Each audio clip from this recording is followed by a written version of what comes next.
2 of that fretboard logic that we talked about, just to kind of tell you the importance of knowing the 5th and the 6th strings, memorizing them down the neck, as we discussed in the last lesson. And the reason being is because when we start forming bar chords, those 2 strings become the reference strings to tell you what chord you're playing. So we're going to look at 2 chords today that go all the way down the neck, okay, and they can be played anywhere. And they're referenced off the 5th and the 6th string, okay. So the first form that we're going to learn is basically the E form, where we play just like many of you have guitar books there where they show you an open chord E, and it's usually fingered in this fashion here that I've got. When we're going to do a bar chord, basically we got to switch some fingers around, and so we're going to so we can leave the number 1 finger open. That's going to act like a capo. For those that know what a capo is, it's just a clamping device so that you can play chords in open chords in different keys. But we're talking about bar chords and understanding how those bar chords work down the neck. Okay, so we're going to finger it differently here. Our number 2 finger is going to go right here on the 3rd string in the 1st fret.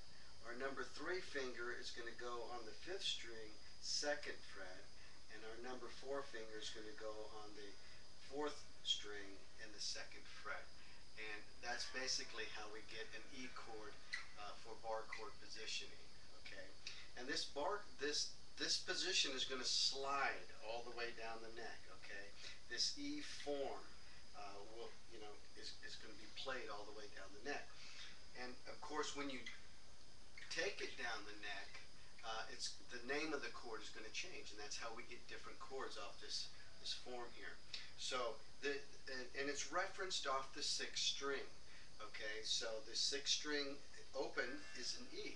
We know that. E, A, D, G, B, E. We know the names of the strings. So this top or the 6th string, the thicker string on top, is called is the E string. And when we play this E chord, we can also play that E string, correct? If you look at your chord chart, if you don't have a chord chart, you can get a chord chart off the internet, off my website, edsguitarlessons.com, and you can also get a fretboard chart off my website that'll help you to go over each one of these strings as we go down the neck. Okay, so there's your E chord. When we slide up just 1 fret, and then we're going to use our number 1 finger now to bar this in the 1st fret position here, which is right here. So we went from an E, and then we slid up, and now we're barring in that 1st fret position, and that means we're applying pressure with this number 1 finger across the strings, and primarily it's going to be the 1st, 2nd, and 6th string that we're pressing on, because these that are fingered already are taking care of the other ones. So you might be able to relieve some pressure on this in the middle there, because it's these fingers take care of those strings. So when we go from here to here, that's an F. And then we go, because this is an F, okay, because that note's an F. And if we learn these down the neck, we know that that's an E. Open is E, F, F sharp, G, G sharp, A, okay, and so on down the neck. You look at the fretboard chart on the website, okay, and follow that on the 6th string. So we got, so that would go, that's how the bar chords would go down the neck. E, F, F sharp, G, G sharp, A sharp, D, C, and so forth all the way down the neck until we get to the 12th fret, which is, of course, the E again, okay? Right when we get on the double dots there, we've gone through the 12 notes of the musical alphabet, and then we're back to E again. So that's how E works all the way down the neck. You want to play in a G sharp, boom. You want to play an A, boom.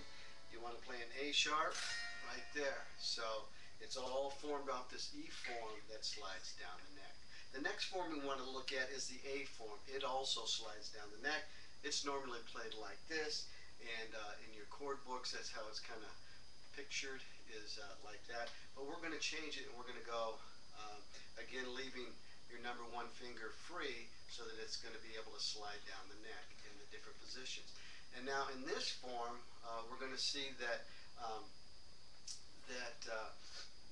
the fifth string is the one that's going to be referenced now. We're going to be reference everything off the fifth string. So we know the fifth string is an A. E, A, D, G, B, E. Okay? So everything's going to be referenced off this open chord form here of A, and then A sharp or B flat, and then there's your B, because that's a B. Okay? This is a B.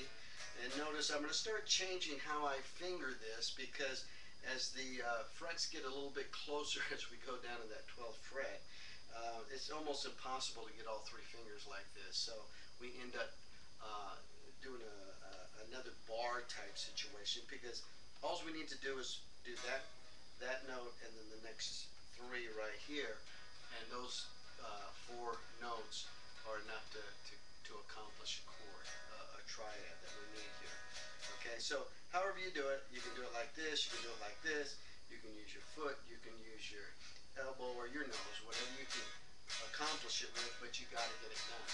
Okay, so we go from A sharp, B, C, C sharp, D, D sharp, E, F, F sharp, G, G sharp, and then we're back to the A again, all the way down on the 12th fret.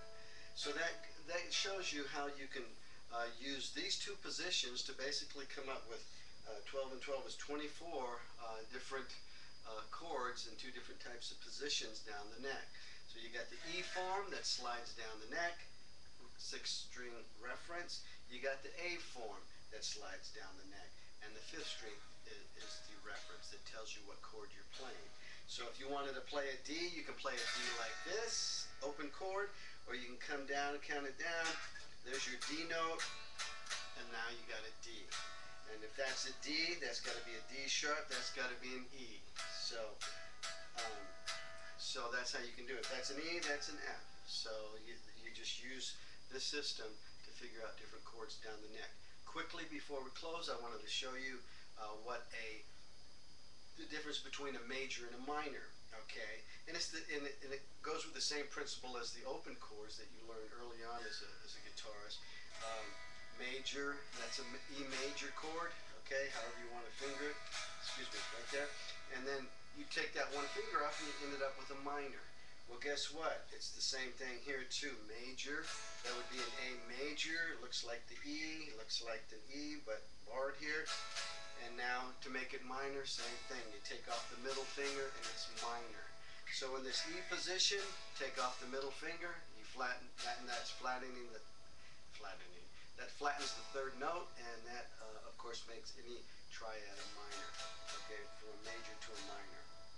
In the A form, it's the same thing. You played the A like this, and we wanted the A minor. You had to kind of move that finger back one, and that's the third. And so you flatten the third, and you got an A minor. Okay. And same thing here. So if that's a D, you know, we count down our 5th string and we get down to D. If that's D majored, we make it look like an A minor, but now because we're on D, it's a D minor.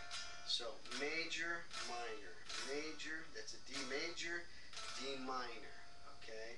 And in the E form, that's an A, and then we take off the middle finger, and then we got a minor chord all the way down the neck. So really, by this, what I just showed you, you learned about 48 new chords.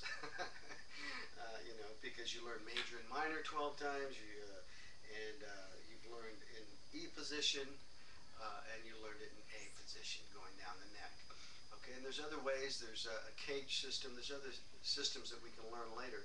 But that gives you a basic understanding of how your neck works, how important the 6th and the 5th strings are, because the chords are referenced off those in those two positions.